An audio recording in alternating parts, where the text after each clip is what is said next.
Hi friends, പവിത്ര സീരിയലിന്റെ പുതിയ എപ്പിസോഡിലെ ശ്രീകാന്തിനോട് ശങ്കരൻ ചോദിക്കുകയാണേ, വേദയെ ഇവിടെ എത്തിക്കാൻ നീ വിക്രമിനെതിരെ എന്തൊക്കെ ചെയ്തു? അപ്പോഴേക്കും എല്ലാവരും വരും കേട്ടോ. ശ്രീകാന്ത് പറയും, അച്ഛനെ ക്രോസ് ചെയ്യാൻ ഞാൻ വേറൊരു അവസരം തരാം. ഇപ്പോ എനിക്കിവിടെ മറ്റൊരു കാര്യം തെളിയിക്കാനുണ്ട്. അച്ഛൻ പറഞ്ഞത് ശരിയാണ്. ഞാൻ അവനെതിരെ പലതും ചെയ്തിട്ടുണ്ട്. അവന്റെ ഏട്ടനെ പിടിച്ച് ജയിലിലാക്കിയിട്ടുണ്ട്. അവനെ പെണ്ണ് കേസിൽ കൊടുക്കാൻ നോക്കിയിട്ടുണ്ട്. ഫാക്ടറി മുറ്റത്ത് പന്തലിട്ടിയപ്പോ അടിച്ചൊതുക്കി ഇല്ലാതാക്കാൻ നോക്കിയിട്ടുണ്ട്. അപ്പോഴൊക്കെ അവന് രക്ഷകയായിട്ട് വന്നിട്ടുള്ളത് നിങ്ങളുടെ മകളാണ്. അവന്റെ ഒരു കൊലക്കേസിലെ പ്രതിയായപ്പോ ആ മകള് തന്നെ അവനെ രക്ഷിക്കാൻ വരുന്നു. ശങ്കരൻ ചിരിക്കും. അപ്പോഴേക്കും അങ്ങോട്ട് ദൈത്യം വന്നിട്ട് വയ്ക്കും, വരുണ്ണ ഇല്ലാതാക്കിയത് വിക്രം ചേട്ടനാണെന്നേ ചേട്ടൻ ഉറപ്പുണ്ടോ? ശ്രീകാന്ത് വയ്ക്കും, അല്ലാതെ പിന്നെ ആരാ? അപ്പൊ ദീപ്തി പറയും, ആണെന്ന് ചേട്ടൻ എങ്ങനെയാ അറിഞ്ഞത്? പറയണം, അതിനു പിന്നിൽ വിക്രം ചേട്ടനാണെന്നേ ശ്രീയേട്ടൻ മനസ്സിലാക്കിയത് എങ്ങനെയാണ്? ശ്രീകാന്ത് ഒന്നും മിണ്ടുന്നില്ല. അപ്പൊ ശങ്കരൻ പറയും, എന്റെ കൂടെ ഉള്ളിലുണ്ടായിരുന്ന ചോദ്യമാണ് ദീപ്തി ചോദിച്ചത്, ഉത്തരം പറ. അപ്പൊ ശ്രീകാന്ത് പറയും, അവര് തമ്മിലുണ്ടായ ശത്രുത എല്ലാവർക്കും അറിയാവുന്നതല്ലേ? ദീപ്തി പറയും, ഇല്ല, വിക്രമേട്ടനെ വരുണിനോട് ഒരു ശത്രുതയും ഇല്ലായിരുന്നു. വരുണിനെ കൊന്നത് വിക്രമേട്ടനാണെന്ന് വരുത്തി തീർത്തിട്ട് വരുണിന്റെ അച്ഛനെ കൊണ്ട് വിക്രം ചേട്ടനെ ഇല്ലാതാക്കാനാണ് ശ്രീയേട്ടൻ ശ്രമിച്ചത്. ഇത് കേൾക്കുമ്പോ അവര് ഞെട്ടുന്നുണ്ട്. പത്മം നെഞ്ചത്ത് കൈവയ്ക്കാട്ടോ. ശങ്കരൻ ഞെട്ടിപ്പോകും. അപ്പോഴേക്കും വർഷയും അങ്ങോട്ട് വരും. ശങ്കരൻ പറയും, പറയടാ, ഞാൻ ഈ കേട്ടതൊക്കെ ശരിയാണോ? ഉത്തരം പറയടാ. ശ്രീകാന്തിന് വേറെ വഴിയില്ലാതെ ശ്രീകാന്ത് പറയും, അതെ, അതിനിപ്പോ എന്ത് വേണം? അപ്പോഴേക്കും ശങ്കരന്റെ കൈ ശ്രീകാന്തിന്റെ കരണത്ത് വീഴാണ്. എല്ലാരും ഞെട്ടും. ഒരു കൊലപാതകത്തിന് ശ്രമിച്ചിട്ട് എന്റെ മുന്നിൽ നിന്ന് ന്യായീകരിക്കുന്നു എന്ന് പറഞ്ഞ് വീണ്ടും തല്ലാനാകുമ്പോ ശ്രീകാന്ത് കൈ പിടിക്കും. ഇത് കാണുന്ന എല്ലാരും ഞെട്ടിപ്പോകും. ശ്രീകാന്ത് നല്ല ദേഷ്യത്തിലാ നോക്കുന്നത്. ശങ്കരനും പത്മം, ശ്രീകാന്തേ. അപ്പൊ ശ്രീകാന്ത് പറയും, വേദയുടെ കഴുത്തിൽ അവനന്ന് ബലമായി താലി കെട്ടിയ ദിവസം രാത്രിയിൽ ഒരു പോലീസ് എൻകൗണ്ടറിലെ അവനെ തീർത്ത് കളയാൻ പറഞ്ഞത് അച്ഛൻ തന്നെയാണ്. അത് മറന്നുപോയോ? അന്നു മുതൽ ഞാൻ അവന്റെ പിന്നാലെ തന്നെയാ. ഓരോ പ്രാവശ്യവും അവൻ അവിടെ നിന്ന് രക്ഷപ്പെടാൻ തുടങ്ങി. ഏത് നിമിഷവും അവനെ ഇല്ലാതാക്കി അവളെ വീട്ടിലെത്തിക്കും എന്ന നിലയിൽ തന്നെയായിരുന്നു ആ നിമിഷം മുതൽ ദാ ഈ നിമിഷം വരെ ശ്രീകാന്ത് ശ്രമിച്ചുകൊണ്ടിരുന്നത്. അത് ഇനിയും അങ്ങനെ തന്നെയായിരിക്കും. പത്മം പറയും, അപ്പോ അവൾ ഇങ്ങോട്ട് വന്നത് അവളുടെ ഇഷ്ടപ്രകാരല്ലേ? നീയാണോ അതിന് കാരണം?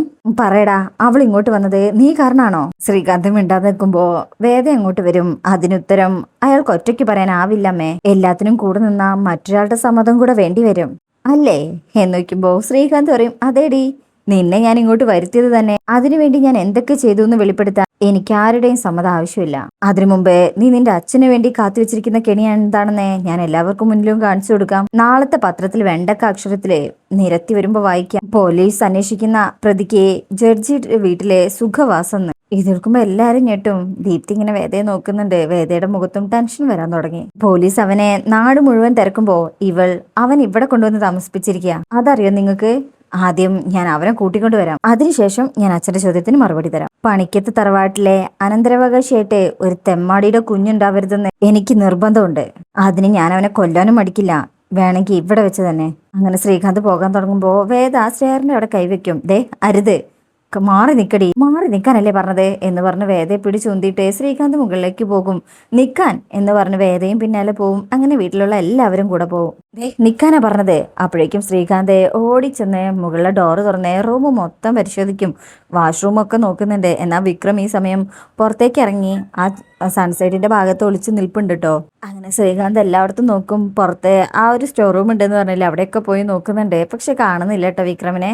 ശേഷം വിക്രമാണെങ്കിൽ ഈ സമയത്ത് അവിടെ സൺസൈഡിന്റെ സൈഡിലായിട്ട് ഇങ്ങനെ പമ്മി നിൽപ്പുണ്ട്. പക്ഷെ ശ്രീകാന്ത് കണ്ടിട്ടില്ല. അങ്ങനെ റൂമിൽ ചെന്ന് കഴിഞ്ഞാൽ വേദയോട് ചോദിക്കും, എവിടെടി അവൻ? നിന്നോടാ ചോദിച്ചത്, ആ തെണ്ടി എവിടെയാണെന്ന്. വേദ പറയും, കടന്നു പോടോ എന്റെ മുറിന്ന്, ഇറങ്ങി പോവാൻ പോടോ എന്ന് പറഞ്ഞ് പിടിച്ചു വലിച്ച് ശ്രീകാന്തിന്റെ മുറിയുടെ പുറത്ത് തള്ളും. എന്നിട്ട് വേദ പുറത്തു വന്നിട്ട് പറയും, ഇത് എന്റെ കൂടെ വീടാ, ഇത് എന്റെ മുറിയാ, എന്റെ സ്വകാര്യ സ്പേസ്.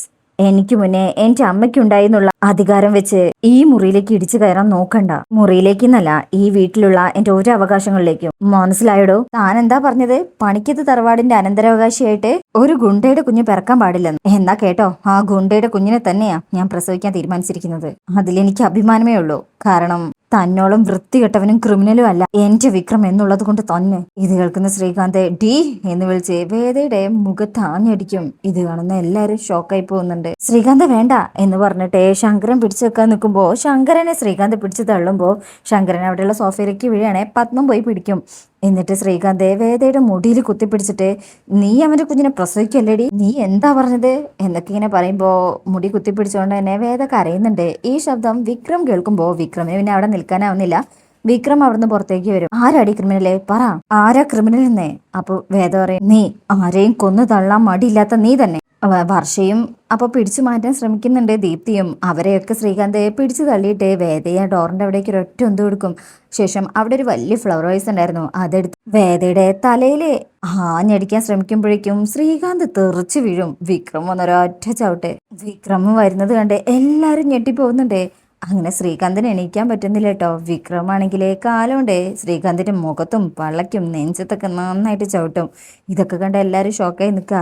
ശേഷം വേദയെ തലാനെടുത്ത് ആ ഫ്ലവർ വൈസ് എടുത്ത് വിക്രം ശ്രീകാന്തിന്റെ തലയ്ക്ക് അടിക്കാനായി ഒരുങ്ങുന്ന സമയം വേണ്ട വിക്രം എന്ന് പറഞ്ഞുകൊണ്ട് വേദ പിടിച്ചു വെക്കുക കേട്ടോ. ശ്രീകാന്തും വേണ്ടാന്ന് ഇങ്ങനെ കൈകൊണ്ട് കാണിക്കും. ഇത് കണ്ട് എല്ലാവരും ഞെട്ടിപ്പോകുന്നുണ്ട്.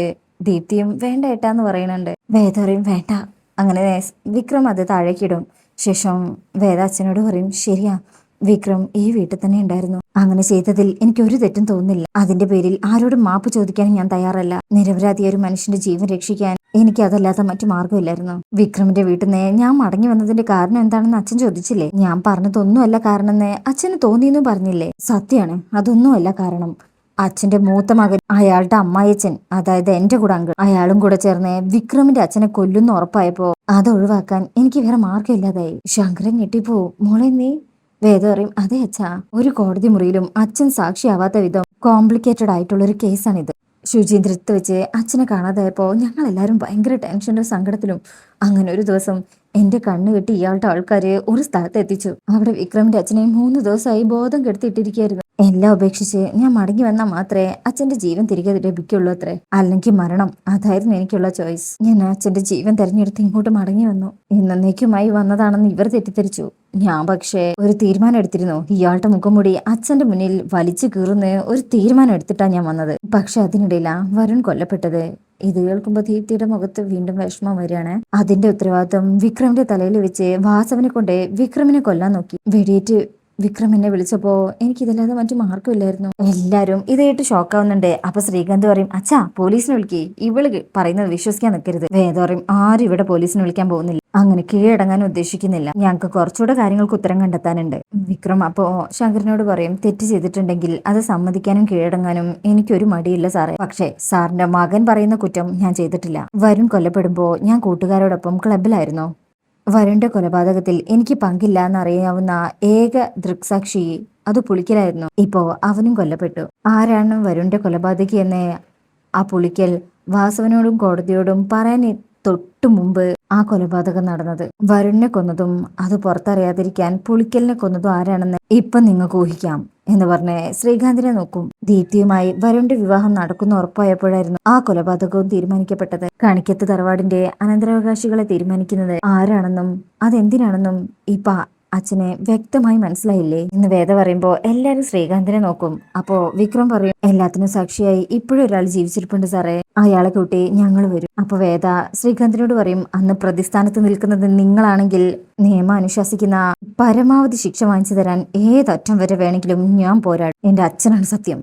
ശേഷം വേദ ഒന്ന് ശാന്തമായിട്ട് പറയും ഞങ്ങൾ ഇറങ്ങാണ്. ഇതിനൊരറ്റം കണ്ടിട്ട് ഒരിക്കൽ കൂടെ ഞങ്ങൾ ഇങ്ങോട്ട് വരും. വിക്രം വാ എന്ന് പറഞ്ഞ് വിക്രമിനെ കൂട്ടി വേദ അവിടുന്ന് സ്റ്റെയർ ഇറങ്ങ കേട്ടോ. അപ്പൊ ശ്രീകാന്ത് ഇപ്പോഴും അവിടുന്ന് എണീറ്റിട്ടില്ല. അച്ഛാ ഇതൊക്കെ വെറും ഡ്രാമയാണ്. അവനെ വരുണിനെ കൊന്നത് പോലീസിനെ വിളിക്കച്ചാ. ആ ക്രിമിനൽ രക്ഷപ്പെടാൻ പാടില്ലച്ചാ. വർഷേ ആ ഫോൺ ഇങ്ങതാ. വർഷ ഇങ്ങനെ ഫോൺ കൈ പിടിച്ച് നിൽക്കണ്ടേ. ശ്രീകാന്ത് അത് വാങ്ങിക്കാൻ നിൽക്കുമ്പോ ശങ്കരൻ പറയും ഇപ്പൊ ഇവിടെ ആരും ആരെയും വിളിക്കാൻ പോകുന്നില്ല. ശ്രീകാന്ത് അപ്പോ വർഷയോട് ഇങ്ങനെ കണ്ണുകൊണ്ട് കാണിക്കുന്നുണ്ട്. അപ്പൊ വർഷ അവിടെ നിന്ന് പോകും. ശങ്കരൻ പറയും സ്ഥാനത്തും അസ്ഥാനത്തും ഉപയോഗിച്ച് തേഞ്ഞു പോയൊരു വാക്കുണ്ട്. ഉപയോഗിച്ച് പഴകിപ്പോയെങ്കിലും അതിന്റെ ആത്മാവിന് ഇപ്പോഴും തിളക്കം പോയിട്ടില്ല. 1000 കുറ്റവാളികൾ രക്ഷപ്പെട്ടാലും ഒരു നിരപരാധി പോലും ശിക്ഷിക്കപ്പെടരുത് എന്നാണ് അത്. ഇവിടെ നിന്ന് ഇറങ്ങിപ്പോയവൻ നിരപരാധിയാണെന്ന് എന്റെ മനസ്സ് പറയുന്നു. അപരാധി ആരാണെന്ന് അവൻ തെളിയിക്കുന്നവരെ മാത്രമേ അച്ഛനും മകനും എന്ന ബന്ധത്തിന്റെ പേരിൽ നീയും ഞാനും ഈ വീട്ടിലുണ്ടാവൂ. ബാക്കി പിന്നീട് തീരുമാനിക്കാം എന്ന് പറഞ്ഞ് ശങ്കരനും പത്മവും അതുപോലെ ദീപ്തിയും അവിടുന്ന് പോവാട്ടോ. ശ്രീകാന്ത് ഇങ്ങനെ ദേഷ്യത്തില് ഇപ്പോ ഒന്ന് വീഴ്ച പറ്റിയ അവസ്ഥയിൽ ഇങ്ങനെ നിൽക്കാണ്. അതിനുശേഷം പിന്നീട് വർഷ താഴെ വന്ന് ഫോൺ എടുത്ത് ചന്ദ്രശേഖരനെ വിളിക്കണേ. അച്ഛാ നമ്മൾ വിചാരിച്ച പോലെ ഒന്നും അല്ല കാര്യങ്ങളെ. എന്താ മോളെ എന്തു പറ്റി? അങ്ങനെ അവിടെ സംഭവിച്ച കാര്യങ്ങളെല്ലാം വർഷം അങ്ങോട്ട് പറയും. ഇതെല്ലാം കേൾക്കുമ്പോ ചന്ദ്രശേഖരൻ ചോദിക്കും എന്നിട്ടിപ്പോ ശ്രീകാന്ത് എവിടെ ഉണ്ട്? കൂടെ ഇറങ്ങി പോകാൻ നിന്നതാ, പക്ഷേ അച്ഛൻ നിർത്തി. ശരി നീ കോള് കട്ട് ചെയ്തോ എന്ന് പറഞ്ഞ് അവരാ സംസാരം നിർത്തുക. അങ്ങനെ ചന്ദ്രശേഖരൻ പിന്നീട് ആ പോലീസിനെ വിളിച്ചിട്ട് താൻ അന്വേഷിക്കുന്ന ആളിപ്പോ സിറ്റിയിലുണ്ട്. ആര്? വിക്രം. താൻ ശങ്കരനാരായണൻ്റെ വീട് അരിച്ചു പറക്കിയെന്ന് പറഞ്ഞില്ലേ, അവൻ അവിടെ ഉണ്ടു ഉറങ്ങിയും സുഖമായിട്ട് കഴിയുമായിരുന്നു. ഇനിയിപ്പോൾ ദാ അവനും അവളും കൂടെ അവിടെ നിന്ന് ഇറങ്ങിയിട്ടുണ്ട്. അവൻ ചെല്ലാൻ സാധ്യതയുള്ളവർത്തൊക്കെ അന്വേഷിക്കാൻ നോക്ക്. ഇത്തവണയെങ്കിലും മിസ്സാവാതെ നോക്കടോ എന്ന് പറഞ്ഞ് കോള് കട്ട് ചെയ്യും. അതിനുശേഷം പിന്നീട് കാണിക്കുന്നത് അനിയൻകുട്ടൻ ഇപ്പോഴും അബോധാവസ്ഥയിലാട്ടോ. അതായത് എന്താ മാനസിക നില തെറ്റിയൊരവസ്ഥയിൽ എന്തൊക്കെയോ പിച്ചുമേയും വിളിച്ചു പറയാണ്. അവർ കൊല്ലുന്നു ഇങ്ങനെ പറഞ്ഞുകൊണ്ടിരിക്കുക കേട്ടോ. അങ്ങനെ അപ്പോഴേക്കും രാജേട്ട വന്നിട്ട് ഒരു കോഫി എടുക്കും. നീ ഇതെങ്ങനെങ്കിലും അവനെ കൊണ്ട് കുടിപ്പിക്കാൻ നോക്കൂ ജോസഫേ. അങ്ങനെ ജോസഫ് അതിന് ശ്രമിക്കുന്നുണ്ടെങ്കിലും അനിയൻകുട്ടനെ കൊണ്ട് പറ്റുന്നില്ല. ഇപ്പോഴും ആ ഒരു അവസ്ഥയിൽ തന്നെ ഈ സമയം കുറച്ച് ഗുണ്ടകളെ വടിയും കോലൊക്കെ ആയിട്ട് അങ്ങോട്ട് കയറി വരികയാണ്. എന്നിട്ട് അനിയൻകുട്ടനെ വന്ന് അവരെ പിടിച്ചു പൊക്കിക്കൊണ്ട് പോവാട്ടോ. എന്നാ രാജേട്ടനൊന്നും ചെയ്യാൻ പറ്റുന്നില്ല. ജോസഫേ അവരെ വിടരുത്. അപ്പോൾ ജോസഫ് പിന്നാലെ ചെന്ന് അവന്മാരെ തട്ടി അനിയൻകുട്ടനെ എടുക്കാൻ ശ്രമിക്കുന്നുണ്ടെങ്കിലും ഇവർ ജോസഫിനെ തട്ടി മാറ്റി അനിയൻകുട്ടനെ വണ്ടിയിലേക്ക് കയറ്റും. രാജേട്ടൻ വന്ന് തടുക്കുമ്പോൾ രാജേട്ടനെയും ഉന്തി മാറ്റാണ്. അങ്ങനെ ആ 3 ഗുണ്ടകളും വണ്ടിയിൽ കയറാൻ നിൽക്കുമ്പോഴേക്കും ഒരു കാർ അങ്ങോട്ട് വരും. അങ്ങനെ അവർ നോക്കുമ്പോൾ ആ കാറിന് വിക്രം ഇറങ്ങി വരികയാണ്. അങ്ങനെ വിക്രമും വേദയും രാജേട്ടൻ്റെ മകനും കൂടി അങ്ങോട്ട് വന്നത്. അങ്ങനെയാണ് ഈ ഭാഗം കഴിയുന്നത് കേട്ടോ. അപ്പോൾ എന്തായാലും അനിയൻകുട്ടനെ അവരെ രക്ഷിക്കുന്നുണ്ട്. അപ്പോൾ റിവ്യൂ ഇഷ്ടപ്പെട്ടിട്ടുണ്ടെങ്കിൽ ചാനൽ ലൈക്ക് ചെയ്യുക, സബ്സ്ക്രൈബ് ചെയ്യുക, സപ്പോർട്ട് ചെയ്യുക. താങ്ക്